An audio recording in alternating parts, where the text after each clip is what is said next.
Okay, presentation दिसतंय सगळ्यांना? Yes ma'am. Okay. By chance कोणी आलं मेसेज टाकला तर मला चॅट बॉक्स मध्ये सांगून द्या, किंवा असंही सांगितलं तरी चालेल. आलीच आहे, एक मिनिट. साक्षी, प्रयत्न करा एक 7ला 10 कमी किंवा 5 कमी असताना येण्याचा. ओके, चालेल. आपण सुरू करूया. आपलं हे 50 ओके 501 मिनिट.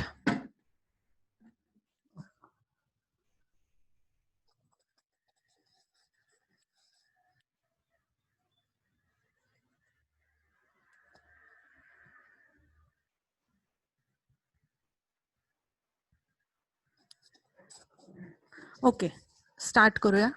ऍड झाले सगळे. ओके, आपलं 50 लेक्चर आहे झूम वरचं. आपली हाफ सेंचुरी झाली आहे आज. ओके, टॉपिक आहे stability of formulated. Deepali 1 minute.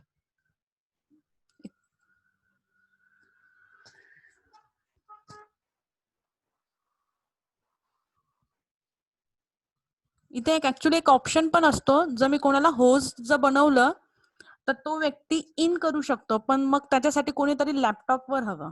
मोबाईलवर ते पॉसिबल नाही ऍक्च्युली. जर कोणी इंटरेस्टेड असेल तर तसं करू शकतात होस्ट बघून. वर्षा आलीस का तू? दीपाली, वर्षा ऍड झाले? दीपाली झालीस तू? दीपाली पण झाली का? दीपाली इथे जॉईन नाही दिसत आहे. ओके, चलो. Okay, the topic is stability of formulated products. Okay, तर हा जो स्टॅबिलिटी पॉइंट आहे तो in point of industry, in point of NIPER and GPAT. Very very important. जर तुम्ही इन पॉइंट ऑफ इंडस्ट्री म्हणत असाल तर तेही तेवढाच इम्पॉर्टंट आहे. या इंडस्ट्रीमध्ये एक पूर्ण सेक्शन हा स्टॅबिलिटीवरच चालत असतं. ओके, शेवटी तुमच्या प्रॉडक्टला अप्रुव्हल कधी भेटणार? जेव्हा तुमच्या प्रॉडक्टची, नवीन प्रॉडक्ट असो किंवा जेनेरिक असो, काहीही असो, त्याच्या स्टेबिलिटीचा टेस्टिंगचा डाटा जोपर्यंत तुम्ही रेग्युलेटरी बॉडीला देणार नाही तो अप्रूव्ह होणार नाही. त्याशिवाय तुमच्या प्रॉडक्ट्सला अप्रुव्हल भेटत नसतं. ओके, तर हा सगळ्यात क्रिटिकल आणि खूप खूप इम्पॉर्टंट असा डिपार्टमेंट आहे, किंवा तो टॉपिक पण आपण म्हणता येईल. ओके, जे काय कंटेंट घेतलंय मी ICH गाईडलाईन मधून घेतलेलं आहे. ओके, ज्या गाईडलाईनच सगळीकडे मानल्या जातात, तर ह्या गाईडलाईन इम्पॉर्टंट आहे. गाईडलाईनचे नाव, कार्तिक कोण आहे? ओके, तर हे ICH गाईडलाईन ज्या आहे, ओके, वेबसाईट आहे ICH ची. त्या ICH च्या वेबसाईट मध्ये गाईडलाईन्स दिलेल्या असतात. क्वालिटी आहे, सेफ्टी आहे, इफिकसी आणि एम आहे. तो एम कसला आहे मला माहिती नाही, कधी आपला त्याच्याबरोबर संबंध येत नाही. आपण मोस्टली क्वालिटी आणि सेफ्टी या गाईडलाईनवर आपलं फार्मावर्ड चालत असतं. तर त्याच्यातल्या ICH गाईडलाईन मधला स्टॅबिलिटीची गाईडलाईन मी उचलली आणि ते पूर्ण आपण घेतलेलं आहे. इतर जे जे पॉईंट्स असतील ते मी ऍडिशनल ऍड केलेले आहे. हे जीपॅट पॉईंट ऑफ व्ह्यू ने इम्पॉर्टंट असेल. ओके, जीपॅट पॉईंट ऑफ व्ह्यूने आता तुम्हाला इन आणि नायपर पॉईंट ऑफ व्ह्यूने काय आहे तर टर्म्स, एक एक डेफिनेशन असते. त्या डेफिनेशन मधला एक एक वर्ड इम्पॉर्टंट असतो गाईडलाईन मधला.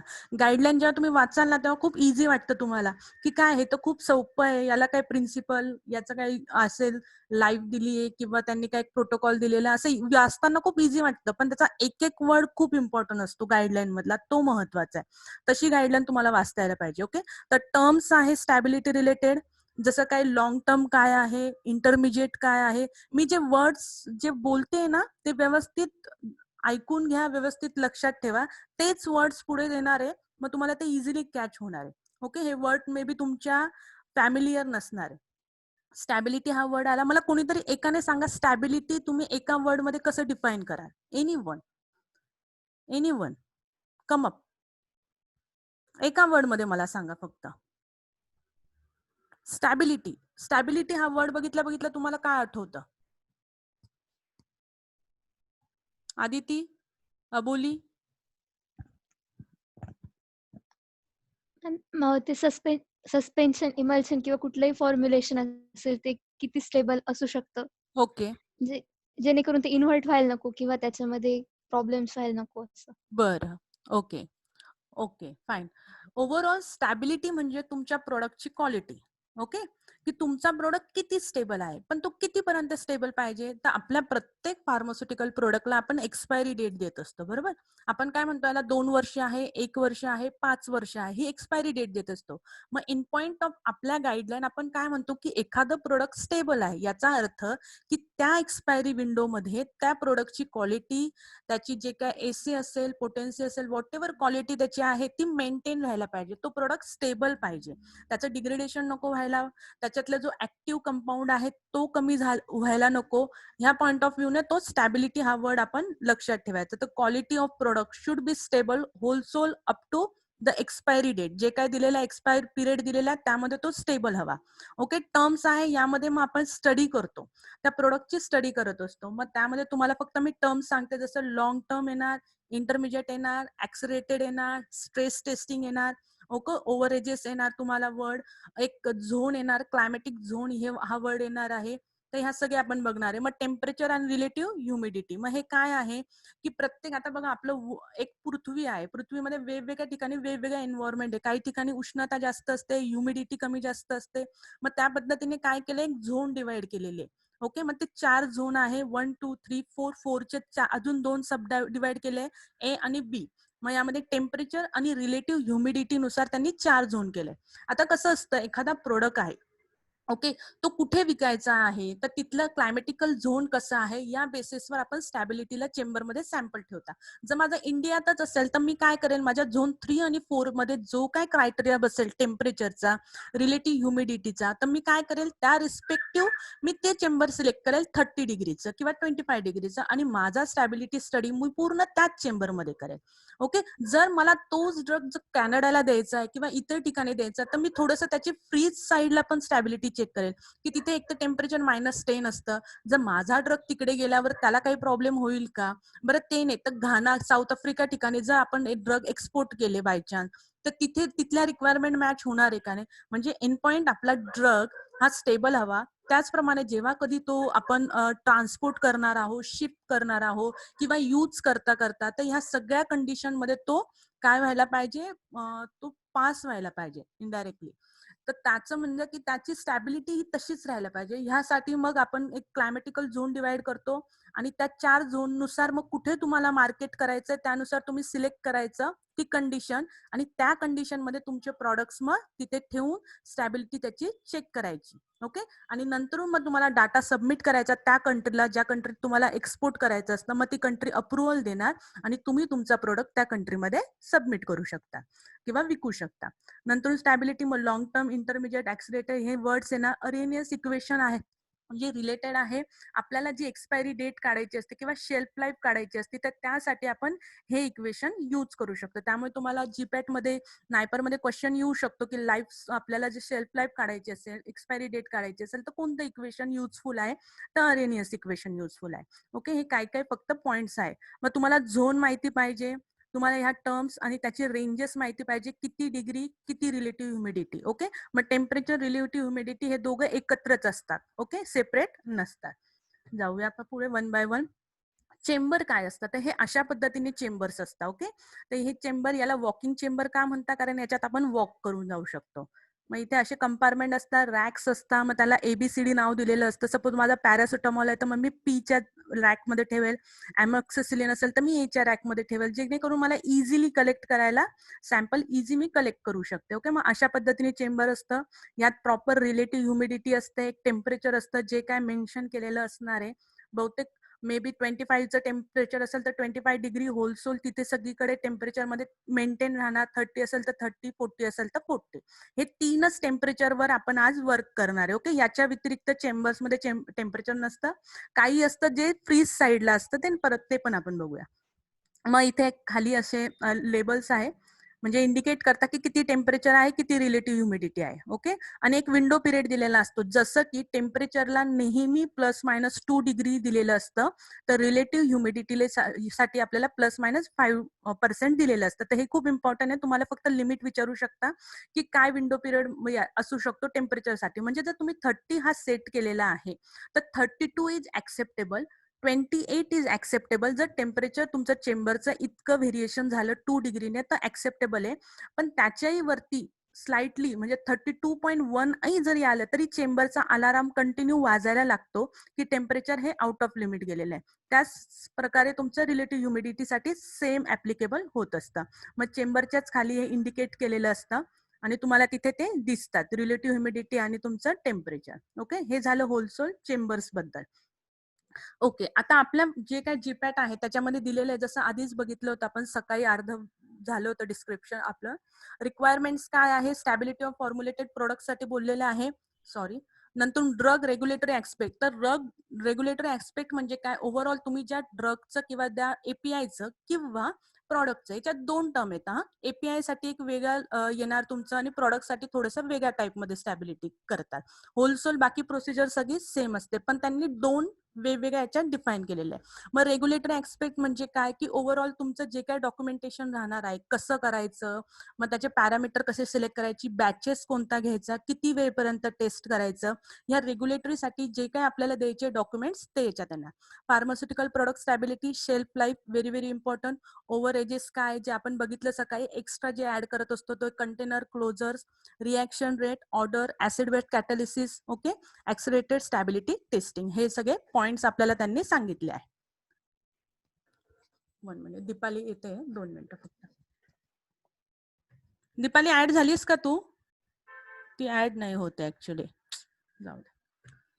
ओके, तर आता आयसीएच, मग ह्या आयसीएच ही अशी वेबसाईट आहे, याच्यात QSEM हे असे गाईडलाईन आहेत. तर आपण क्वालिटी सेफ्टीची मोस्ट ऑफ यूज करतो एपीआय फॉर्म्युलेशन वाल्यांना. ही इपिकसीची म्हणजे क्लिनिकल ट्रायल्स किंवा काय चालतात ते लोक हे यूज करतात. मग क्वालिटीवर क्लिक करून तुम्हाला जर बघायचं असेल वेबसाईट, तर आयसीएच ची वेबसाईट जा, इथे अशी वेबसाईट दिसेल, त्यामध्ये ह्या सगळ्या गाईडलाईन्स आहे. ओके, तर तुम्हाला ह्या गाईडलाईन पाठ करायच्या आहे. नायपर मध्येही क्वेश्चन विचारू शकतात, इव्हन जीपॅट मध्येही विचारू शकतात, कारण तुम्हाला स्टॅबिलिटी हा चॅप्टर आहे.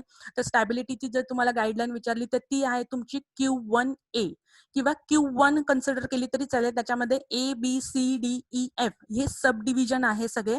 तर ही जी आहे Q1 ही स्टॅबिलिटीच्या अंडर येते. अनालिटिकल व्हॅलिडेशन मध्ये अनालिसिस रिलेटेड Q2 येत असते. इम्प्युरिटी रिलेटेड Q3 आहे. फार्माकोपिया Q4 आहे, खूप इम्पॉर्टंट आहे. स्पेसिफिकेशन साठी QX6 आहे. गुड मॅन्युफॅक्चरिंग साठी Q7. ऍटलीस्ट ह्या ज्या महत्वाच्या आहे फर्स्ट 8 to 7 त्या खूप इम्पॉर्टंट आहे. अशा पद्धतीने फक्त ते विचारतील स्पेसिफिकेशनची आयसीएच गाईडलाईन काय आहे, तर it is a 6-1. Impurity is related 3, analytical validation 2 and stability is 1. बाकीच्या पण गाईडलाईन आहे ज्या केलेल्या आहे मी ऍडिशनल. तर ह्या गाईडलाईन पाठ करून टाका, इम्पॉर्टंट आहे. ओके, तर मग याच्यामध्ये जे आहे न्यू ड्रग सबस्टन्स आणि प्रोडक्ट म्हणजेच काय, तुमचा एपीआय आणि त्या एपीआयचा प्रोडक्ट. तर याच्यासाठी जी गाईडलाईन आहे ती Q1A आहे.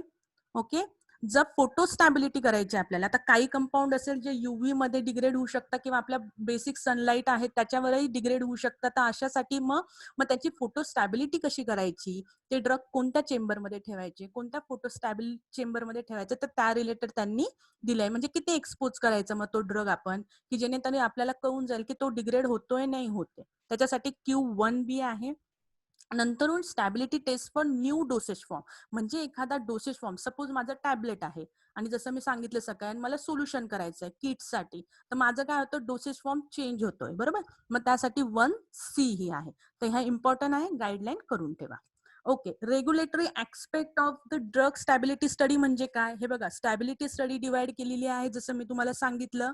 1 मिनिट, जसं सांगितलं लॉंग टर्म. लॉंग टर्म म्हणजे काय, जे काय तुमची पॅकेजिंगवर रूम टेम्परेचरला आहे किंवा फ्रीजला आहे असं दिलेलं मेन्शन असतं की स्टोअर कशात करायचं तुम्हाला, बरोबर. तर त्या टेम्परेचरला तुम्हाला होलसेल जोपर्यंत एक्सपायरी डेट आहे तोपर्यंत तुम्हाला ठेवायचंय, म्हणून त्याला लॉंग टर्म म्हणतात. नंतर आहे ऍक्सिलरेटेड स्ट्रेस स्टडी.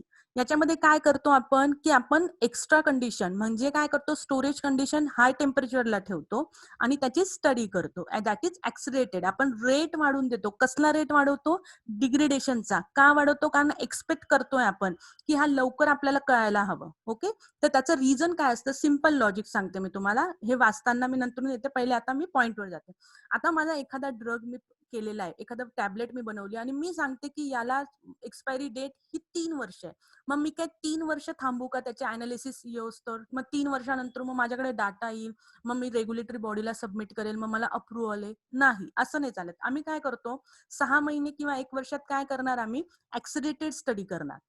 मग त्याने काय होणार, आम्ही रेट वाढवून देतो, मग वेगवेगळ्या टेम्परेचरला करणार आणि नंतर 6 महिन्यातच आम्ही प्रेडिक्ट करून घेतो की याची एक्सपायरी डेट काय.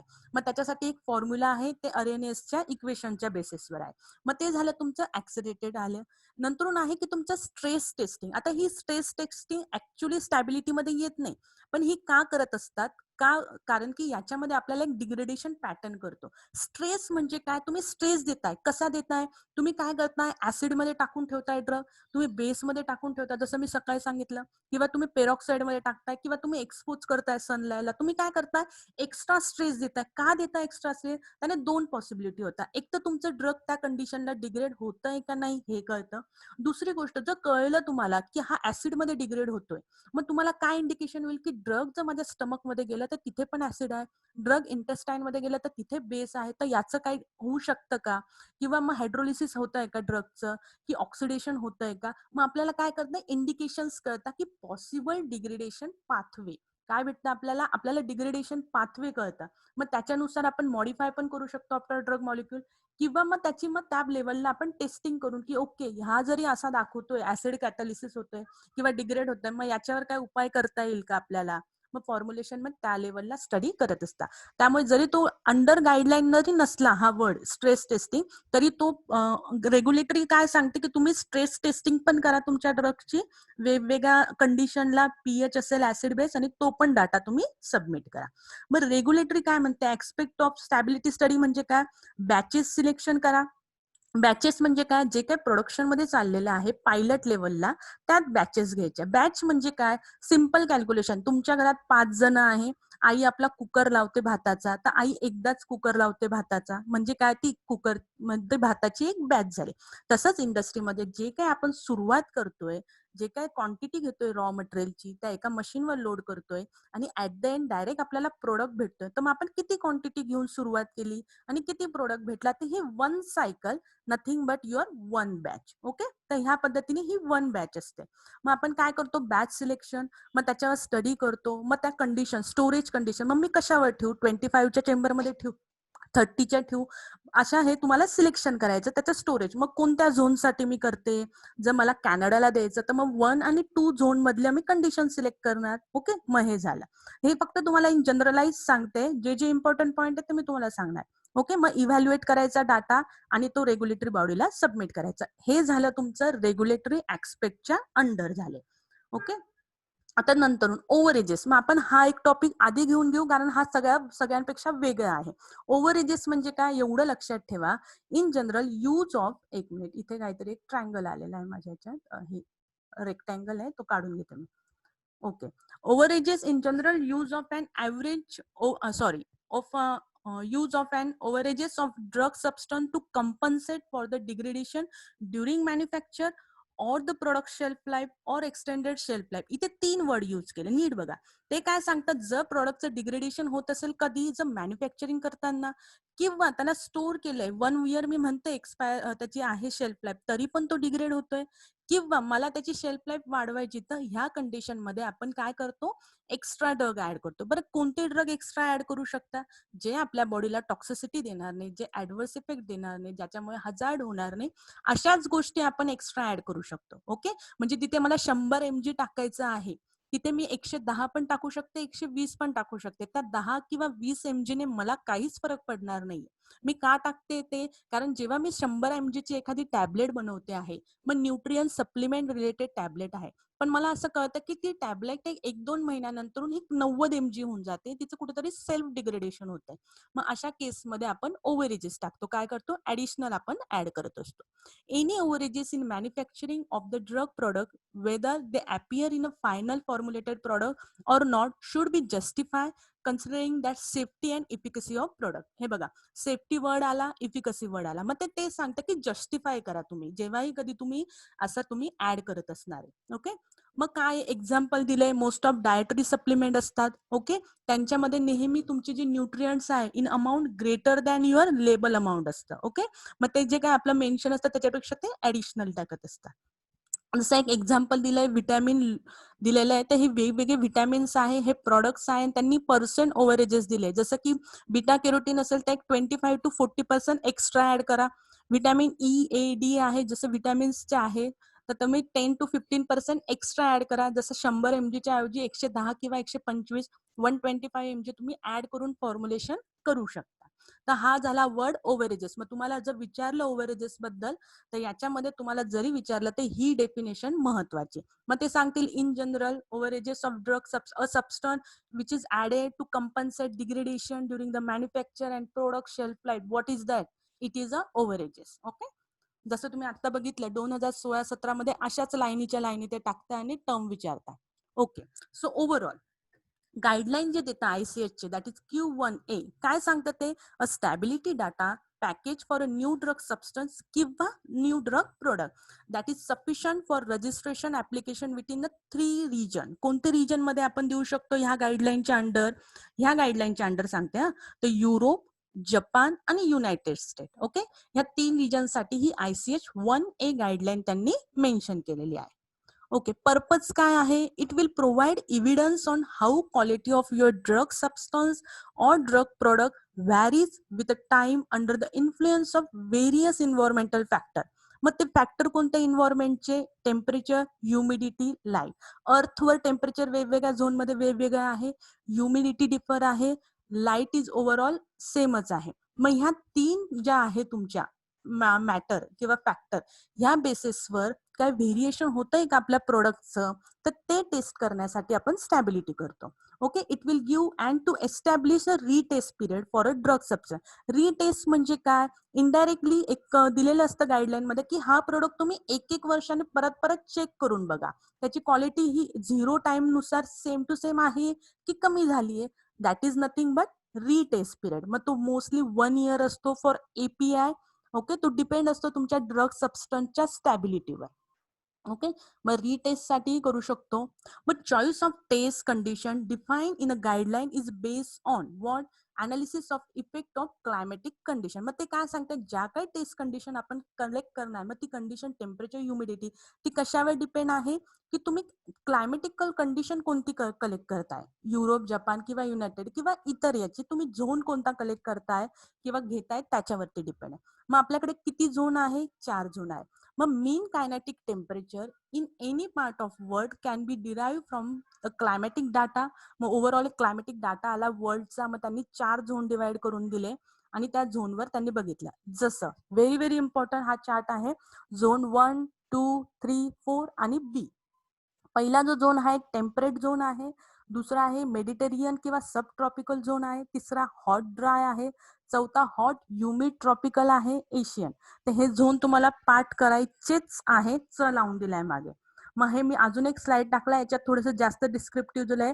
जसं टेम्परेचर मेन्शन केलंय आणि त्यांनी टेम्परेचर काय मेन्शन केलंय? MKT, that is mean kinetic temperature. हा वर्ड लक्षात ठेवा. मग जसं त्यांनी झोन 1 मध्ये 21 डिग्री दिलं, झोन 2 मध्ये 25, 30, 30 आणि 30. Relative humidity 45, 60, 35, 65, 35. इंडिया कशात असतो? इंडिया 3rd आणि 4th मध्ये असतो. मग असा क्वेश्चन येऊन गेलाय की इंडिया कोणत्या झोन मध्ये असतो? Okay, it is between 3rd and 4th. म्हणून आपले चेंबर जे असं असतात स्टॅबिलिटीचे चेंबर, जर आपल्या इंडियामध्ये ड्रग मला सेल करायचा आहे तर मी वन ऑफ द चेंबर कोणता सिलेक्ट करेल? एक 30 आणि 65 चा चेंबर मी सिलेक्ट करेन. ओके, मग ह्या इथे कंट्रीज दिलेला आहे. युरोप मधल्या सगळ्या युरोपियन कंट्री 1-2 झोन मध्ये आहे. कॅनडा, कॅनडा आहे, चायना, जपान आहे तुमचं. Okay, south Africa, Australia. तर हे झोन नुसार त्यांनी दिलं. अमेरिकन मध्ये काय आहे, एशियन मध्ये कोण कोण आले, तर असं एक पर्टिक्युलर विचारतील की एशियन मध्ये कोण आहे, तर चायना, जपान आणि तुर्की आहे. आफ्रिकामध्ये साऊथ आफ्रिका, झिम्बाब्वे, झॅम्बिया आहे. ऑस्ट्रेलियामध्ये ऑस्ट्रेलिया, न्यूझीलंड आहे. अमेरिकामध्ये कॅनडा, US आहे आणि युरोपच्या सगळ्याच कंट्री आहे. ओके, तर ह्या गोष्टी इम्पॉर्टंट आहे. Okay, fine. नंतरून मग इथे दिलेलं आहे. आता लॉंग टर्म टेस्टिंग कंडिशन मध्ये काय आहे, तर मग झोन नुसार दिलेलं आहे. जसं झोन 1 मध्ये जर लॉंग टर्म करायची तर 21 हे बघा सगळ्यांकडे काय आहे +- 2 डिग्री दिलेलं आहे, +- 5% RH दिलेलं आहे. तर तुम्हाला जर लिमिट विचारलं की याचं लिमिटचं काय आहे, तर हे 5% आहे, हे 2 डिग्री आहे. ओके, फक्त तुमचं रेफ्रिजरेटर आहे याला 3 डिग्रीचं व्हेरिएशन तुम्हाला चालू शकतं. Frozen it is 5 degree. नीट बघा हा, हे खूप इम्पॉर्टंट आहे. ओके, लॉंग टर्म ओव्हरऑल किती मंथसाठी करतोय? 12 मंथसाठी. म्हणजे माझा ड्रग आहे तो मी एक 12 मंथ तिथे ठेवणार आहे, जोपर्यंत त्याची एक्सपायरी 1 वर्षाचा एक्सपायरी असेल तर मी 12 मंथसाठी तो स्टडी करणार आहे. ओके, मग इन बिटवीन मग तो सॅम्पल काढेल, टेस्ट करेल. मग तो लॉंग टर्मला कधीपर्यंत ठेवला? जोपर्यंत त्याची एक्सपायरी आहे तोपर्यंत. झोन 2 25 आहे, 60. Zone 3 30 and 35. Zone 4 is 30-65. मग ते विचारू शकता की पर्टिक्युलर झोन 3 मध्ये काय आहे तुमचं टेम्परेचर अँड रिलेटिव्ह ह्युमिडिटी. तर individual zone with relative humidity part करूनच ठेवा. ओके, जसं ऍक्सिडेटेड. आता हे काय झालं तुमचं लॉंग टर्म. लॉंग टर्म मध्ये काय झालं तुमचं 12 मंथ झालं. ओके, ऍक्सिलेटेड मध्ये काय? ऍक्सिलेटेड मध्ये 40 degree Celsius for what? For your, जर तुमच्या, आता हे कसं आहे मी सांगते. आता आपण एखादं टॅबलेट आहे तर ती रूम टेम्परेचरला असते. आपली क्रीम किंवा सोल्युशन किंवा काही आपलं आहे ते रूम टेम्परेचरला असतं. मग याच्यासाठी ऍक्सिलेटेड टेम्परेचर काय आहे? 40 डिग्री. ओके, हे 40 डिग्री खूप जास्त झालं, म्हणून त्या 25च्या रिस्पेक्टिव्ह आपण ऍक्सिलेटेड टेम्परेचर ह्या फॉर्म्युलेशन्सला 40 डिग्री घेतो. रिलेटिव्ह ह्युमिडिटी किती घेतो? एक 75%. लक्षात ठेवा, ऍक्सिलेटेडचा सगळा डाटा हा फक्त आणि फक्त 6 महिन्यासाठीच आपण बघत असतो. आता तुम्ही म्हणाल की मॅडम हे खाली काय 25, 5, 30 डिग्री, तर नीट विचार करा. ऍक्सिलेटेड रेफ्रिजरेटेड म्हणजे काय? काही आपल्या क्रीम्स असतात, तुम्ही नीट बघा, तिथे मेन्शन असतं, किंवा अँटीबायोटिकचं सोल्युशन असतं, ते मेन्शन करता की हे फ्रीज मध्ये ठेवा किंवा याला रेफ्रिजरेटर मध्ये ठेवा. काही प्रोटीन सोल्युशन्स असतात. ओके, तर तिथे मेन्शन केलेले असतात. जर माझं एखादं प्रोडक्ट त्याची स्टोरेज कंडिशन जर रेफ्रिजरेटर असेल तर त्याच्यासाठी असणारी ऍक्सिलेटेड कंडिशन काय राहिली? 25 डिग्री राहील. बरोबर, मग 25 आणि 60 त्याच्यासाठी. जर एखादं फ्रोझन आहे, जसं तुमचं बायोमॉलिक्युल्स किंवा काही असतात प्रोटीन्स, किंवा ते आपण फ्रोझन स्टेज मध्ये हे करतो, तर ते आलं आहे, तर त्यांच्यासाठी ऍक्सिलेटेड कंडिशन काय झाली तुमची?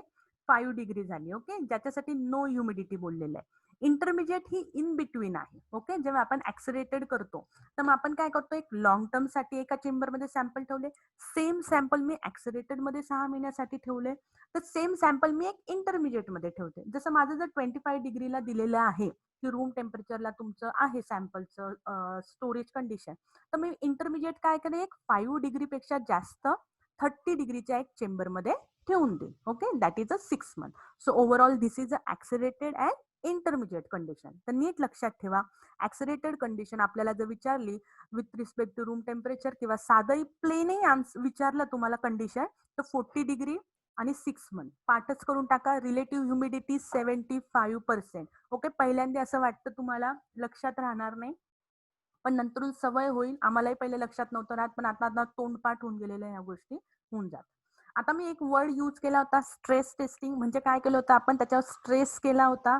जर ऍसिड असेल, बेस असेल, व्हॉट एव्हर. ओके, तो का केला होता? तर डिग्रेडेशन पाथवे, त्याचे पॉसिबल डिग्रेडेशन पाथवे एस्टिमेट करण्यासाठी आपण स्ट्रेस टेस्टिंग करत असतो. ओके, मग ड्रग सॅम्पल किंवा ड्रग प्रोडक्ट आपण हा टेस्ट करून पॉसिबल आपल्याला कळतं. मग ते कळता एसे बघता, जर एसे कमी झाला असेल तुमचा, HPLC वर एक रेफरन्स मारायचा, त्याचा 100% तुम्हाला रिस्पॉन्स येतो. जे सॅम्पल तुम्ही ऍसिड मध्ये ठेवलंय, रिफ्लक्स केलेलं आहे किंवा बेस मध्ये ठेवून रिफ्लक्स केलंय, त्याचा परत सॅम्पल बनवा, सेम कॉन्सन्ट्रेशन इंजेक्ट करा. जर तुम्हाला तिथे पीक कमी आलेला असेल तर समजायचं की तुमचा प्रोडक्ट हा डिग्रेड झालेला आहे. ओके, असं ते इंडिकेट करता. HPLC ने मोस्ट ऑफ स्ट्रेस टेस्टिंग करत असतो आपण. ओके, मग स्ट्रेस टेस्टिंग मध्ये कोणते पॅरामीटर आहे? तर सपोज टेम्परेचर असेल तर 10 डिग्रीने वाढवा तुम्ही ते. ओके, ओव्हन मध्ये ठेवू शकता ड्राय कंडिशन साठी. ह्युमिडिटी आहे ती व्हॅरी करू शकता. ऑक्सिडेशन आहे, जसं पेरॉक्साईड मध्ये तुम्ही H2O2 जे आहे सोल्युशन आपलं त्याच्यातही ठेवू शकता. फोटोलायसिस म्हणजे तुम्ही एक फोटो चेंबर असतो आपला, फोटोलायटिक चेंबर, त्याच्यात ठेवा.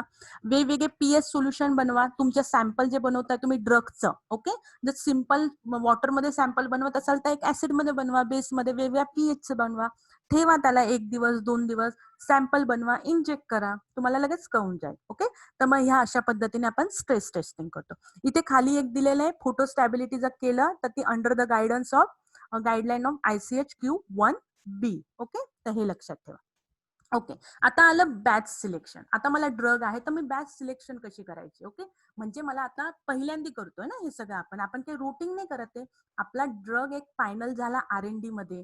ओके, त्यांनी एक काहीतरी 1-2 kg वर त्यांनी एक टॅबलेट बनवली आणि ते म्हणताय की ओके ही टॅबलेट खूप चांगली आहे, प्रॉपर डिझो येतोय, त्याला प्रॉपर बायोलिटी येते, खूप छानपैकी रिझल्ट देतोय, स्टेबल आहे ड्रग. मग आपण काय करणार आता, ते R&D वाले लोक काय करणार, टेक्नॉलॉजी ट्रान्सफर करणारे लोक काय येणार, प्लांट मध्ये येणार.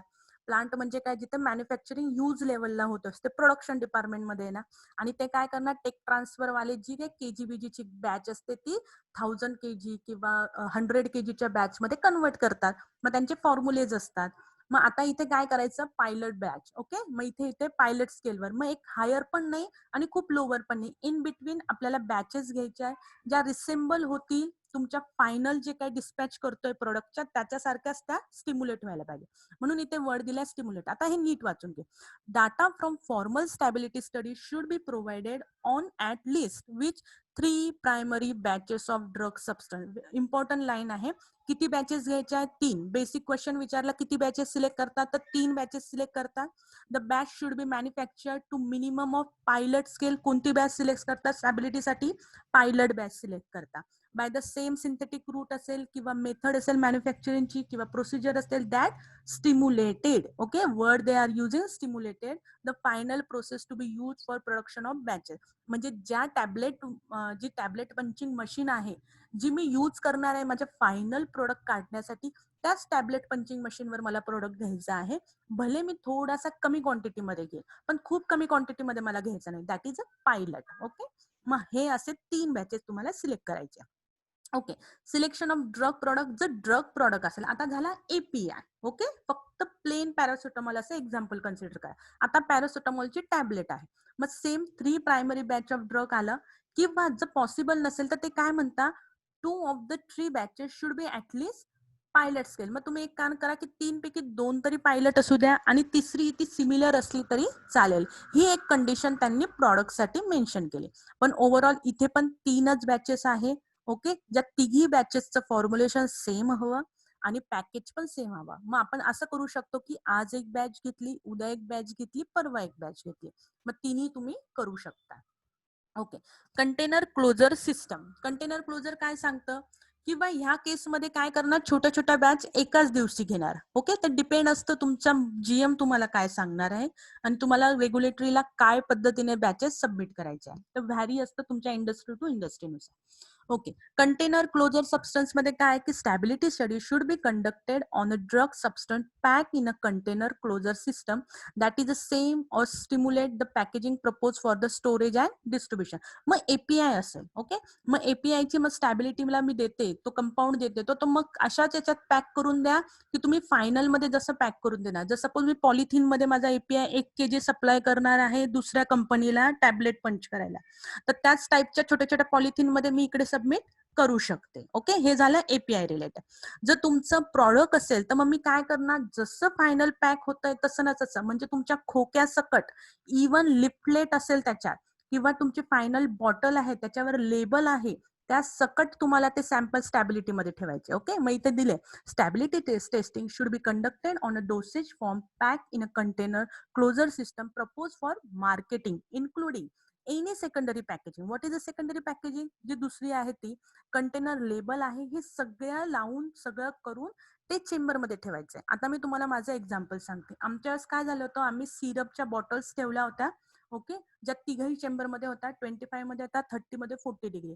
सॅम्पल घ्यायला गेली मी 3 मंथ, सॅम्पल सिलेक्ट करायला गेली आणि ऍक्सरेटेड स्टॅबिलिटी चेंबर मध्ये काय ह्युमिडिटी खूप असतं. तुम्ही गेले ना मध्ये, तुमच्या चष्म्याला पूर्ण बाष्प स्टीम हे होऊन जातात, काय म्हणतात त्याला, सगळे बाष्प जमा होऊन गेलेले असतं, दिसत पण नाही. तो चष्मा काढून मी एंटर करायची आणि एकदम घाम येऊन जातो, ओलं ओलं होऊन जातं.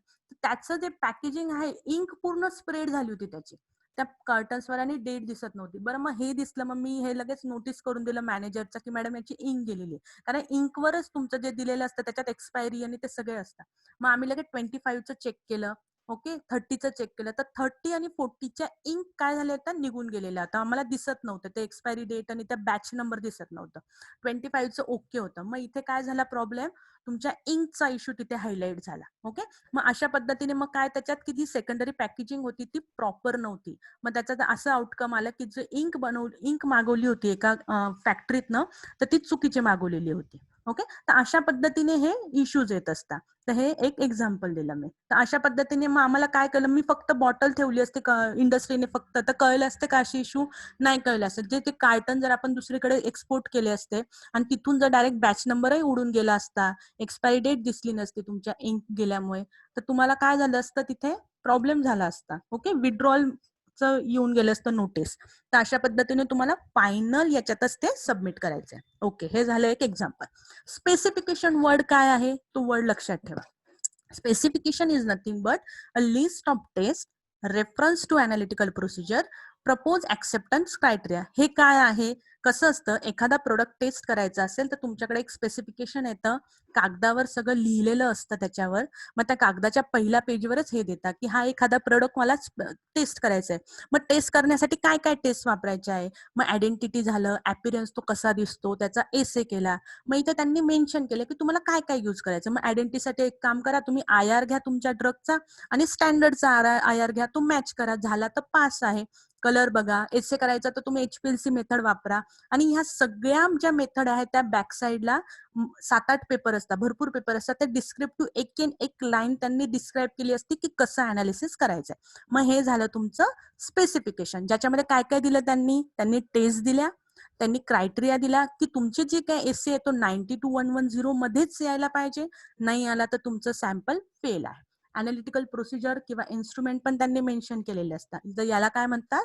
Specification so what is this it's the list of test reference to the analytical procedure and propose acceptance criteria हे 3 वर्ड इम्पॉर्टंट आहे बरं कशात आहे specification it is under your 6A and 6B ICH guideline जे आपण पहिल्यांदा बघितलं additional specification degradation related जर स्टडी करायचं असेल तर एक Q3A गाईडलाईन आहे जे इम्प्युरिटीसाठी आहे की एखादा नवीन ड्रग असेल तर त्याच्यात एखादी इम्प्युरिटी जर आली तर ते किती % मध्ये हवी बरं मग ती इम्प्युरिटी आयडेंटिफाय आहे की नॉन आयडेंटिफाय म्हणजे ती नोन आहे की अननोन आहे तर ह्या रिलेटेड ते असतं ओके स्पेसिफिकेशन वर्डचा अर्थ नीट समजून घ्या तर हे झालं स्पेसिफिकेशन आता ह्या सगळ्या टर्म्स आहे हे लगा टेस्ट इन फ्रिक्वेन्सी म्हणजे काय की तुम्ही किती वेळ टेस्ट करणार आहे तो ड्रग मग लॉंग टर्म साठी आपण काय म्हटलंय the frequency of the testing should be sufficient to establish stability profile of your drug substance मग ज्या काही विंडो पिरियड मध्ये दिलाय त्या होलसोल विंडो पिरियड मध्ये आपल्याला तो करायचा आहे मग for a drug substance with a propose retest period of at least 12 month मग ते काय म्हणतात कोणताही एपीआय असो तुम्ही आज बनवलाय ना तो एपीआय मॅन्युफॅक्चर केलेला आहे तर पुढच्या 1 वर्षाला सेम एपीआय दुसरीकडे ठेवायचा तो चेंबरमध्ये ठेवा याच्यामध्ये ठेवा आणि 1 वर्षाने परत तो काढा त्याचे टेस्ट करा म्हणजे 0 टाइमला जे अनालिसिस आहे ते त्याच्या मॅच व्हायला पाहिजे 1 वर्षानंतर ओके मग हा झाला त्याचा रिटेस्ट पिरियड ओके मग बाकीचे वेगवेगळ्या फ्रिक्वेन्सी असतात जसं जो होलसेल इयर मध्ये करायचं असेल तर एक 0, 3, 6 मंथ 9 मंथ मग एक 3 महिन्याचा गॅप द्या पहिल्या वर्षी मग तुम्ही ते करू शकतात 6 मंथ म्हणजे ओव्हर अ सेकंड इयर झालं अॅन्युअली एक आवाज येतोय का माझ्या back side 1 minute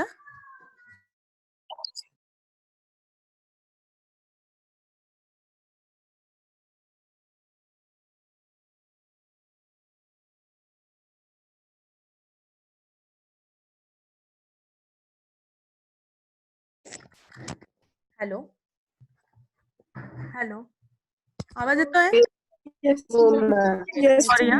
sorry okay so testing frequency काय आहे की जर आपण लॉंग टर्म ठेवतो तर किती म्हटलं 12 मंथ पण मग 12 मंथला डायरेक्ट 12 नाही तर इन बिटवीन काय करायचं 0ला केलं 3 महिन्यानंतर परत टेस्ट करायची 6 महिन्यानंतर टेस्ट करायची 9व्या महिन्यात आणि 12व्या हे कशासाठी जर 1 वर्ष दिला असेल ओके याचा अर्थ काय आता तुम्हाला सांगते याच्यात कन्फ्युज नका हो आपण चेंबरमध्ये खूप सारे सॅम्पल टाकत असतो आपण एकदा विड्रॉ केल्यावर ते परत चेंबरमध्ये ठेवत नाही जर 10 स्ट्रीप ठेवलेल्या एका चेंबरमध्ये तर मी काय करेल 0 टाइमला एकच स्ट्रीप बाहेर काढेल त्याच्या सगळ्या टेस्टिंग करेन, ती फेकून देईल उरली असेल तर.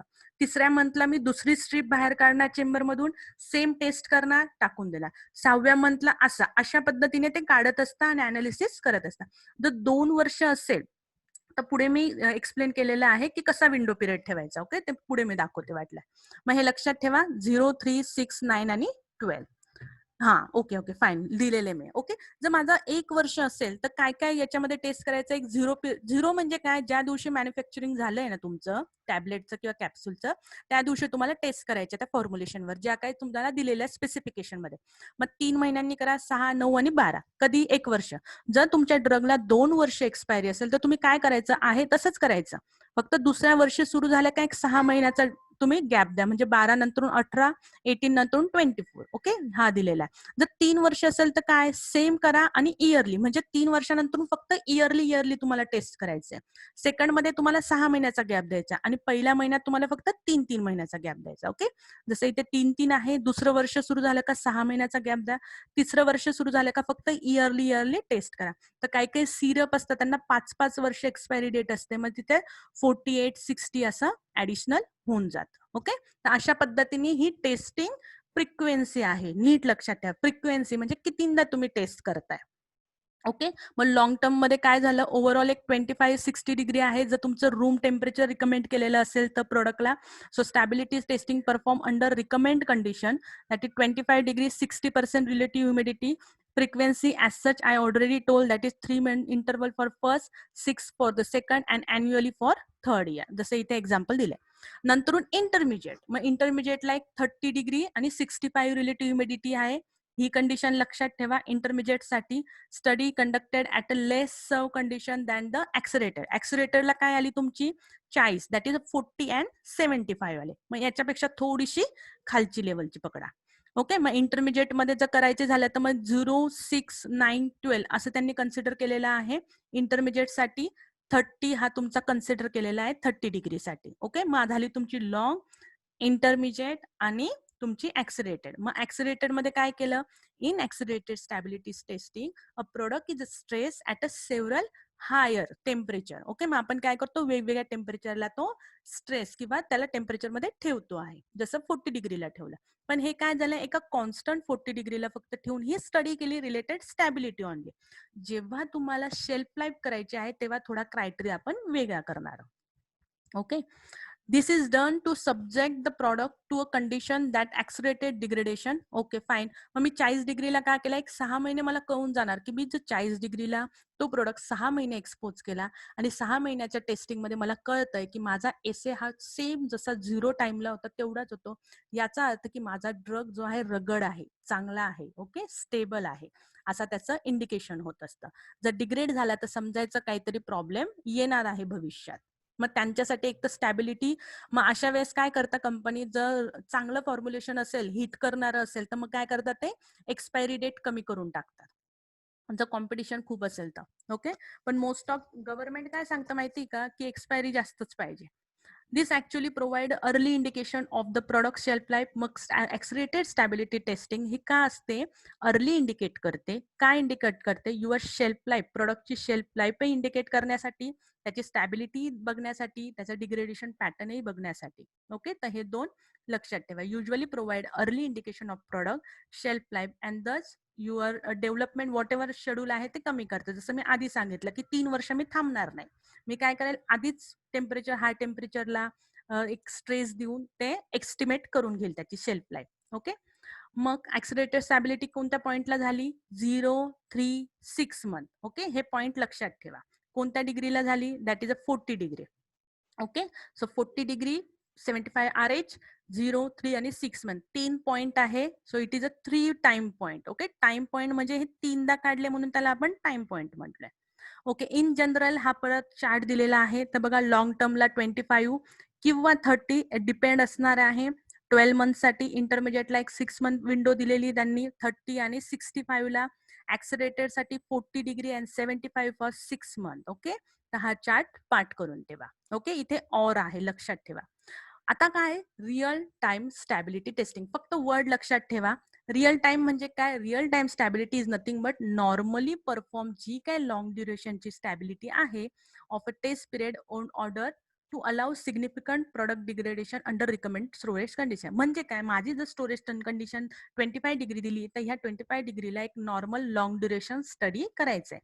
That is a real time stability testing is a normally perform for the long duration. Okay, तर ही सिंपल तुमची लॉंग ड्युरेशनला त्याच स्टोरेज कंडिशनवर रिकमेंडेड स्टोरेज कंडिशनवर करायची आहे. स्टोरेज कंडिशन काय आली, मग स्टोरेज कंडिशन किंवा लेंथ ऑफ स्टडी चूज काय इथे okay should be sufficient to cover storage shipment आणि सबसिक्वेंट.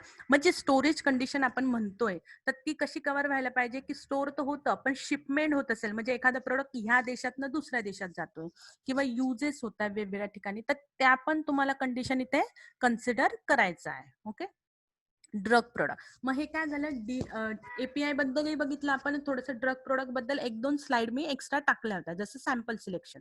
ड्रग प्रोडक्ट साठी सेम क्रायटेरिया आहे, थोडंसं डिफरंट आहे. काय तर हे जे एपीआयचं आहे सेम तसंच याला कंडिशन दिलेलं आहे ड्रग प्रोडक्ट साठी पण. Long term, intermediate, accelerated, same to same, काहीच फरक नाही. फक्त इथे एक दिले, जर एखादा ड्रग असेल किंवा एखादा प्रोडक्ट असेल, सॉरी, तर एखादा ड्रग किंवा प्रॉडक्ट असेल जो रेफ्रिजरेटर मध्ये दिले, drug substance intended for storage in refrigerator, म्हणजे त्याच्या पॅकेजिंगवर रेफ्रिजरेशन दिलं असेल तर त्याच्यासाठी जर आपल्याला लॉंग टर्म यूज करायचं असेल स्टडी तर ती असेल 5 डिग्रीला. कारण आपल्याला त्यांनी रिकमेंड काय केलंय की 5 डिग्रीला ते स्टोअर करायचंय, म्हणून आपण लॉंग टर्म 5 डिग्रीला केलं. ±3 12 मंथ. आणि त्याच्यासाठी असलेली ऍक्सलरेशन काय येईल, 25 डिग्री. त्याच्यासाठी तर ते ऍक्सलरेटेडच राहील ना, 5 डिग्री कुठे 25 डिग्री कुठे. ओके, मग हे लक्षात ठेवा. नंतरून जर फ्रीज मध्ये ठेवण्याचं रिकमेंड केलेलं असेल तुमचा प्रोडक्ट तर याच्यासाठी फक्त लॉंग टर्मच करायची आहे, याला ऍक्सिलेटेड करायची गरज नाही. That is -20 degree ±5 12 month. Okay, नायपरला विचारू शकतात. ओके, एक्सपायरेशन डेट आणि शेल्फ लाईफ. आता आपण येऊया, आपण आता काय बघितलं, ओव्हरऑल आपल्या टर्म कळल्या, लॉंग, इंटरमिजिएट, ऍक्सलेरेशन, त्याच्या आपण ओव्हरऑल रेंजेस बघितल्या आणि काय बघितलं, फ्रिक्वेन्सीज बघितल्या, कधी कधी करायचंय. ओव्हरऑल ऍक्सलेरेशन 6 महिने झालं, लॉंग टर्म झालं 12, इंटरमिजिएट झालं अराउंड 6 मंथ. आता ही जी एक्सपायरी डेट आहे किंवा शेल्फ लाईफ, हे दोघंही एकच वर्ड आहे, हे पहिले क्लिअर करून घ्या. ओके, डिफरंट नाही. शेल्फ लाईफ काय म्हणतो की माझा ड्रग 100 वरून 90 मध्ये येणारा जो काय पिरियड आहे त्याला आपण शेल्फ लाईफ देतो. एक्सपायरी डेट काय असते, एक पॅकेजिंगवर त्यांनी काय दिलेली असते, मेन्शन केलेली असते. So expiration date is a define as a time up to which the product will remain stable. म्हणजे असा विंडो पिरियड किंवा असा आहे टाइम की आपला प्रोडक्ट हा स्टेबल आहे. Wien store under recommended condition. Recommend म्हणजे जे पॅकेजिंग दिलेलं आहे त्याच्यावर जी सांगितलंय त्यांनी तिथे जर ठेवला तिथे स्टेबल पाहिजे. Thus, an expiration date is a date beyond which it predict that drug may no longer retain fine. म्हणजे ते काय म्हणतात, त्याच्या पुढे तो ड्रग मे बी डिग्रेड होत असेल किंवा त्याची क्वांटिटी कमी होत असेल. शेल्फ लाईफ काय, तर it is a time during which. मग शेल्फ लाईफ काय म्हणतो की हा टाइम आहे, हा पिरियड आहे in which the product, if stored appropriately as per the manufacturing instruction, will retain up to 90% as a label claim of a potency. मग हा काय म्हणतो, एक 90% तसा ना तसा राहील, अराउंड एक 10% पॉसिबल आहे की त्याचं डिग्रेडेशन होईल किंवा पोटेन्सी त्याची थोडीशी 10% कमी झालेली असेल. ओके, मग हा झाला तुमचा शेल्फ लाईफ. तो it is for 90 degree claim केलेले आहे. ओके, तर हे इम्पॉर्टंट आहे. But time during which your product is stable, but it is up to a 90%, it will be there. The potency will be claimed as a 90%. Okay, तर overall दोघी term एकदम same to same आहे, फक्त define वेगळ्या केलेल्या आहे. Okay, आपण बोर्डवर असं लिहित नाही, लेबलवर आपण शेल्फ लाईफ नाही बघत, आपण एक्सपायरी डेट असंच लिहिलेलं असतं. Okay, so expiration date is also define as a date place on the container label. हे बघा सेम दिलेलं आहे की लेबलवर जे काही डेट दिले त्याला आपण एक्सपायरेशन डेट म्हणतो. Design a time during which the batch of product is expected to remain within the approval shelf life specification. म्हणजे स्पेसिफिकेशन दिलं की ह्या शेल्फ लाईफ मध्ये हा ड्रग चांगला आहे, क्वालिटी आहे, स्टेबल आहे, मग आम्ही एक्सपायरी डेट देतो. Okay, formal stability study word आहे, इट इज सेम म्हणजे एखादी स्टॅबिलिटी स्टडी करायची तर एक फॉर्मल कोणत्या करणार तुम्ही? तर आम्ही 2 करणार. एक लाँग टर्म करणार आणि एक ॲक्सिलरेटेड करणार. ओके. तर ह्या 2 झाल्या तुमच्या formal stability study. So long term accelerated study undertake on primary and commitment batches according to prescribe stability protocol. Protocol म्हणजे सगळं त्यांनी एक्सप्लेन केलेलं असतं तुम्हाला काय घ्यायचं, कसं घ्यायचं, कोणाला द्यायचं, कधी करायचं, जे काही सगळं काही असेल तुमचं इन्फॉर्मेशन त्याला आपण प्रोटोकॉल म्हणतो. Okay. To establish or confirm retest period of a drug substance shelf life. Okay. याच्यासाठी आपण फॉर्मल स्टॅबिलिटी हा वर्ड यूज केला. आता महत्वाचं आहे estimation of shelf life. Okay. आता इथे काय बोललेलं आहे 2 गोष्टी फक्त इथे मेन्शन केल्या. कधी कधी शेल्फ लाईफ 1 असते, कधी कधी 2 पण असू शकते. सपोज टॅबलेट आहे, टॅबलेट घेतोय, फोडली आहे, यूज केली, आपण काय म्हणणार एक्सपायरी डेट याला 1 वर्ष आहे. तर इथे काय झालं शेल्फ लाईफ 1 झाला. पण काही काही जे ड्रग आहे सपोज अँटीबायोटिकचं सोल्युशन आहे बघा पावडर मध्ये येतं, त्याच्यावर एक एक्सपायरी डेट दिलेली असते आणि ते पावडर आपण रिकन्स्टिट्युएट करतो वॉटर फॉर इंजेक्शन मध्ये, वॉटर इंजेक्शन मध्ये. तर मग त्याच्यामध्ये केल्यावर मग ते काय म्हणतं after reconstitution you can use with in 7 days. मग ही काय झाली त्याची दुसरी शेल्फ लाईफ झाली. ओके. मग most pharmaceutical product are characterize by only 1 shelf life. However in some cases the product may have a 2 also, that is freeze dry lyophilize protein झालं, त्यालाही तसंच आहे 1 शेल्फ लाईफ फॉर 2 year आहे. और रिकन्स्टिट्युएंट powder आहे ज्याच्यामध्ये 2 आहे, एक तर पहिली झाली आणि नंतर तो मिक्स केला वॉटरमध्ये, नंतर ते काय म्हणतात 7 दिवसाच्या आत ते वापरून टाका. ओके. तर हे झालं तुमचं shelf life, that is 1 or 2, most of 1 असते, that is overall. Impermeable container हा वर्ड होता गाईडलाईन मध्ये, तर तो वर्ड किंवा ते टर्म काय ते बघून घ्या. कंटेनर असं यूज करा which is permanent barrier to your passage of gases or solvent, that is a seal aluminum tube for semi solid असेल किंवा seal glass ampoule for the solution. मग गाईडलाईन काय म्हणते यूज करताना कंटेनर तुम्हाला असे यूज करायचे आहे की त्याच्यातनं गॅस किंवा सॉल्वंट तुमचे पास होऊ देऊ नये, हे गाईडलाईन रिकमेंड करतं. ओके. इंटरव्ह्यू तुम्हाला माहिती आहे का आता हे एवढं त्यांनी गाईडलाईन वाचून करायला लावतं. एखाद्या कंपनीने एक वेगळं कंटेनर यूज केलं आणि प्रॉडक्ट जर कळलं की तिथे पॅसेज होतंय गॅस सॉल्वंट, ते लगेच म्हणतील तुम्ही गाईडलाईन वाचली नव्हती का, तुम्हाला हा वर्ड कळला नव्हता का. ते डायरेक्ट पहिले गाईडलाईन वाचतात, पहिले एसओपी वाचतात, नंतरून ड्रग कडे येत असतात. इंटरमिजिएट टेस्टिंग जे ऑलरेडी आपण बघितलं, it is nothing but 30 to 65, that is 30 degree and 65 RH. Okay. when the product is said as we are storing for 25 degree, but 25 degree ला intermediate आहे 30 and 65. Okay. Mean kinetic temperature एक word आला होता. Okay. A single derive temperature that if maintain, मला आता इथे दिसत नाही, 1 minute. ओके गेलं. A single derive temperature that if maintain over a defined period of time afford the same thermal changes to a drug substance or drug product as would be experienced over a range of both higher and lower temperature for equivalent defined period. Overall काय सांगतं की असं temperature जे maintain करतंय तुमचं wholesale जो काय period दिलेला आहे त्यामुळे तुमचं ड्रग जे काय थर्मल चेंजेस होता हे सेम आहे. ओके. ते काय खूप व्हॅरी होत नाहीये टेम्परेचर एकाच टेम्परेचरला, तर एवढंच त्यांना सांगायचं आहे. It is define a period of time afford the same thermal changes to a drug substance किंवा drug product as would be experienced over a range of both higher किंवा lower टेम्परेचरच्या रेंजला कन्सिडर केलं तर असं टेम्परेचर जिथे wholesale तुमचं product stable आहे, ज्याच्यात काहीच थर्मल चेंज नाही झाला, त्याला मीन कायनेटिक टेम्परेचर म्हणतात. Okay. So mean kinetic temperature is higher than the arithmetic mean temperature and take into account for your Arrhenius equation. तर एक फक्त लाईन होती, लोड घेऊ नका. ओके. प्रोडक्शन बॅचेस आता आपण बघूया ह्या टर्म्स काय. प्रोडक्शन बॅचेस म्हणजेच काय, अ बॅच ऑफ ड्रग सबस्टन्स किंवा drug product manufacture at production scale by using production equipment. म्हणजे जे काय टॅबलेट पंचिंग मशीन आहे, जे काय मिक्सर आहे, जे प्रोडक्शन मध्ये तिथे जे काय मी बॅचेस घेणार आहे ही राहील production batches. Okay. The scale using your production equipment in production facility specific application असेल तर त्या आहे होलसेल मोठ्या बॅचेस म्हणजे प्रोडक्शन बॅच.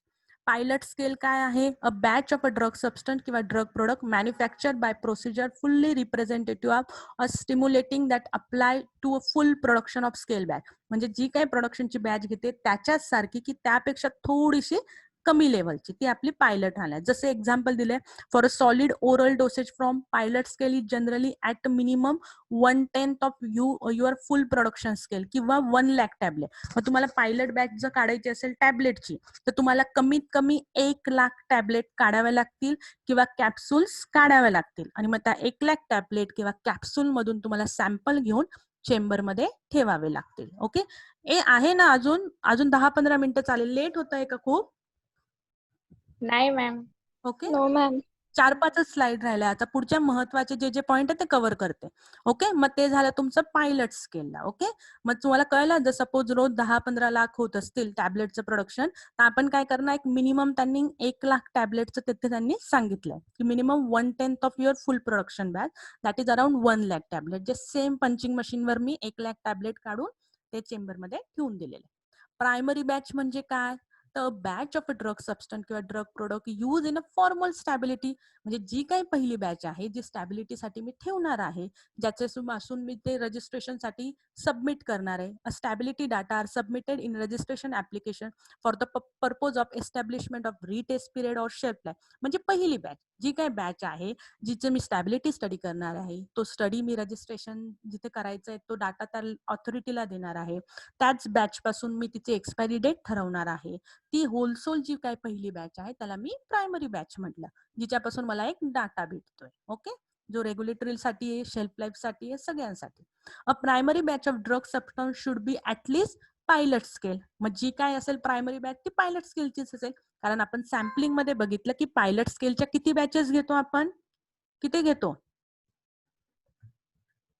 किती बॅचेस घेतो? 3. व्हेरी गुड, 3 बॅचेस घेतो, राईट. 3 बॅचेस घेतो आपण, right. Okay, retest date. Retest date काय, a date after which sample of drug substance should be examined to ensure that the material is still in compliance with the specification and suitable for use in a manufacture for given drug product. म्हणजे overall तो एक window period असतो ज्याच्यात परत तुम्हाला taste करायचे आहे. मग तुम्हाला कळतं की 1 वर्षानंतरून किंवा त्या ज्या दिलेल्या पिरियड मध्ये तो ड्रग स्टेबल आहे. बरं, स्टेबल आहे तर मग तो काय इंडिकेट करतो की yes, it give green signal for further manufacturing and further production. Okay, मग तो ग्रीन सिग्नल देतो. Okay, a batch of drug substance can be retested a multiple time also, and a different portion of a batch is used after each retest as long as it continue to comply with specification. Okay, त्याच batch use करून आपण तुम्ही परत तिथे research मध्ये चालूच असतं continue testing, आणि मग काय कंप्लायन्स आला तर त्याच तुम्ही पुढे फॉरवर्ड करू शकता. जर काय त्यांचे कॉल्स आले रेग्युलेटरी मधून तर त्याच बॅच मधून तुम्ही टेस्टिंग करून परत तुम्ही सप्लाय करू शकता. For most biotechnological, biological substance known to be liable, it is more appropriate to establish shelf life than retest period. मग बायोलॉजिकल साठी ते म्हणताय की शेल्फ लाईफ एस्टॅब्लिश करता, रिटेस्ट पिरियड नाही करत त्यापेक्षा, कारण ते बायोलॉजिकल प्रोडक्ट असतं. मग ते फक्त बघता की हा प्रोटीनला एवढा एवढा बायोलॉजिकल किंवा शेल्फ लाईफ आहे, रिटेस्ट त्याची परत करत नाही. तर असं हे सेंटेन्स दिलेलं आहे. Okay, the same may be true for certain antibiotics also.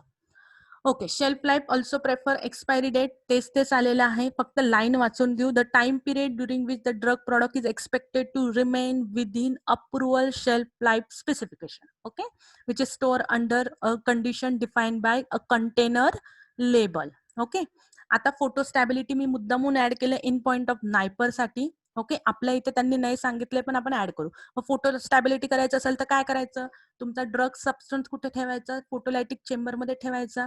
त्या चेंबरमध्ये काय आहे, एक्सपोज होणार आहे फोटोला. मग तिथे लाईट सोर्स इम्पॉर्टंट आहे, व्हेरी व्हेरी इम्पॉर्टंट. मग लाईट कोणते यूज करू शकतात, तर any light source that is design to produce output similar to what D65 ID65. एकदम इम्पॉर्टंट आहे, पाठ करून टाका असं विचारू शकता. मग कोणता सोर्स आहे, D65 आणि ID65 इमिशन आहे.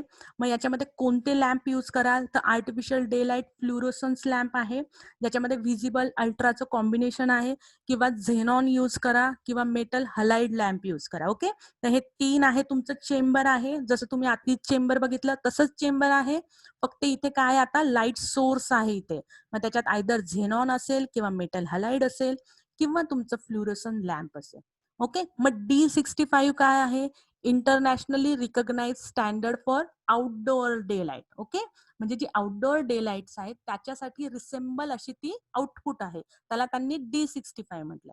ID65 काय आहे? Equivalent indoor indirect light day. Okay, मग इनसाइड जे आहे, इनडोअर म्हणजे घरातली, आउटडोअर म्हणजे आउटसाइडची. ओके, मग त्याला रिसेंबल काय होईल असं, तो काय पॅटर्न आहे त्या रिलेटेड त्यांनी D65 ID65 चं पॅटर्न दिलेला आहे. मग त्याच्यासाठी हे लॅम्प यूज केले. Okay, so it is internationally recognise standard for outdoor day म्हणून D65. जर विचारलं इनडोअर साठी तर ID65. Okay, for light source emitting significant radiation below 320 nanometre असेल तर अप्रोप्रिएट फिल्टर यूज करा to eliminate such a radiation. जर बाय चान्स असं असेल तर फिल्टर यूज करा, आपल्याला ती रेंज नको आहे बिलो 320 ची. ओके, नंतरून काय ऑप्शन 2 काय, एक तर पहिले लॅम्प झालं तुमचं, दुसरं ऑप्शन ते काय म्हणताय, कूल व्हाईट फ्लोरोसंट यूज करा किंवा नियर अल्ट्राव्हायोलेट लॅम्प यूज करा. ओके, तर हे पण तुम्ही दुसरं ऑप्शन त्यांनी दिलेलं आहे, कूल व्हाईट फ्लोरोसन्स किंवा near ultraviolet light. Cool white fluorescent lamp आणि दुसरं आहे near UV fluorescent lamp having a spectral distribution for 320 to 400 nanometre. Okay, ह्यामध्ये दिलेलं आहे बँड कोणता आहे, मग 320 डिवाइड करा, 320 स्प्लिट करा, 320 टू 360 एक घ्या आणि 360 टू 400 नॅनोमीटर मध्ये पण तुम्ही करू शकता. तो ओव्हरऑल कूल झाला तुमचा white fluorescent. Near ultraviolet line हे झालं ऑप्शन 2. ऑप्शन 1 मध्ये तुमचा फ्लोरोसंट लॅम्प आहे जो UV प्लस तुमचा विजिबल आहे, xenon metal halide. D65 outdoor आहे, ID65 इनडोअर आहे. याच्यातलं सगळ्यात इम्पॉर्टंट आहे जे विचारलं आहे मे बी, तर काय करता प्रोसिजर मध्ये, for confirmatory study the sample should be expose to light providing and overall illumination not less than, म्हणजे सगळ्यात जास्त किती इल्युमिनेशन व्हायला पाहिजे, 1.2 मिलियन लक्स पर अवर. हा खूप इम्पॉर्टंट शब्द आहे, अशामध्ये क्वेश्चन विचारू शकता की किती एक्सपोज करायचं त्याला, तर it should not less than 1.2 million lux our and integrated near ultraviolet energy not less than 200 watt hour per square meter. ओके, ही लाईन पण हायलाइट करायला पाहिजे होते मी, तर ह्या 2 लाईन लक्षात ठेवा. ही प्रोसिजर आहे, सॅम्पल एक्सपोज करायचं त्या चेंबर मध्ये, एवढा एक्सपोजर त्याला द्यायचं आहे. ओके, तिथे सेटिंग करायची तुमची, ते बरोबर एक्सपोज होऊन जाणार. ओके, तर हे झालं तुमचं ओव्हरऑल. आता मेन आहे order of reaction and zero order of reaction. Continue करायचं की थकले आहात, 8 वाजले, कारण पटापट बोला.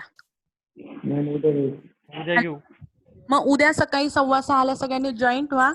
ओके, ऑर्डर ऑफ रिएक्शन नंतरून नीट लक्षात ठेवा. ऑर्डर ऑफ रिएक्शन छोटासा आहे, पण याच्यात अजून एक आडली 10-15 मिनिटाचा पण घेऊ आपण डिटेल. आणि शेल्फ लाईफ, मग एक्सपायरी डेट देतात कशी, त्याचं रिलेटेड एक पुढच्या 4-5 स्लाइड आहे. ओके, तर तुम्ही थकले असाल तर आता आपण इथे क्लोज करूया. उद्या 6:15 सगळ्यांनी जॉईंट व्हा. प्रयत्न करा की 6:15 आतच या, म्हणजे एकदा सुरू केल्यावर डिस्टर्ब होत नाही. ओके, चलो फिर, बाय बाय.